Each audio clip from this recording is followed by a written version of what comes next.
Hi అండి, నమస్తే. నేను మీ Sridevi. Welcome back to my channel VST వంటకాలు. ఈరోజు మనం పులుసు కర్రీస్లోకి ఎంతో రుచిగా ఉండే ఒక మసాలా అయితే చెప్దామనుకుంటున్నానండి. ఇది ఎలా చేసి చూపించేస్తాను, వచ్చేయండి. ముందుగా స్టవ్ ఆన్ చేసుకుని ఒక మూకుడు పెట్టేసుకుని దాంట్లో ఒక 2 స్పూన్లు ధనియాలు, 1 స్పూన్ మిరియాలు, 1 స్పూన్ మెంతులు, 1 స్పూన్ ఆవాలు, చిన్న సొంటి కొమ్మ వేసేసి మంచి వాసన వచ్చేలాగా వేపుకొని ఇలా మిక్సీ జార్లో వేసుకొని పొడి చేసుకుని ఒక డబ్బాలోకి తీసుకుని ఉంచుకోవాలి. ప్రతి నాన్ వెజ్ పులుసుల్లో కూడా ఇది వేసుకోవచ్చు, వెజ్ పులుసుల్లో కూడా వేసుకోవచ్చు అనమాట. చాలా బాగుంటుంది. అయితే తర్వాత నేను ఆ డబ్బాలో తీసుకుని పక్కన పెట్టేసుకుని మనం మిక్సీలో మళ్ళీ ఒక 4 టమాటా పళ్ళు అయితే వేసుకుని మెత్తగా పేస్ట్ చేసుకుని మిక్సీ జార్లో పక్కన పెట్టేసుకున్నాను. తర్వాత స్టవ్ ఆన్ చేసుకుని పెట్టుకుని దాంట్లో ఒక 2 గుప్పల వరకు ఎండ్రాయిలు అయితే బాగా కొంతసేపు వేపానండి. పచ్చివే వేపి చక్కగా వేడి నీళ్ళు వేసేస్తా. అలా వేపడం వల్ల మనకి మట్టి అయితే పోతుందనమాట. మళ్ళీ అదే దాంట్లో 2 స్పూన్ల ఆయిల్ వేసుకుని బాయిల్ చేసిన ఎగ్లన్నీ చక్కగా వేపేసి పక్కకు తీసేసుకోవాలి. కొంచెం పసుపు వేసి వేపుకుంటే మనకి గిన్నెకి అంటుకోకుండా గుడ్లు వచ్చేస్తాయండి.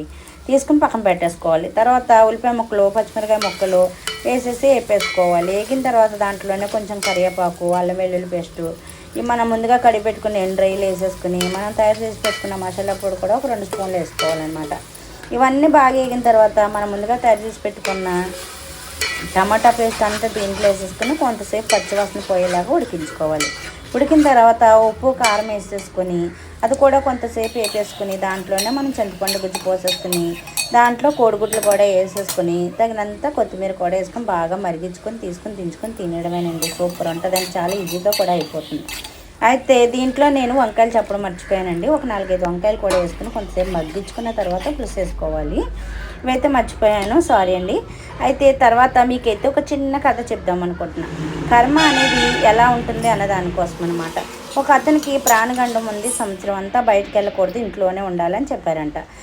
సంవత్సరానికి సరిపడా సరుకులు అన్ని తెచ్చుకుని ఇంట్లో పెట్టేసుకుని ఇంట్లోనే పెట్టేసుకున్నాడంట. ఇంట్లోనే పెట్టుకున్న తర్వాత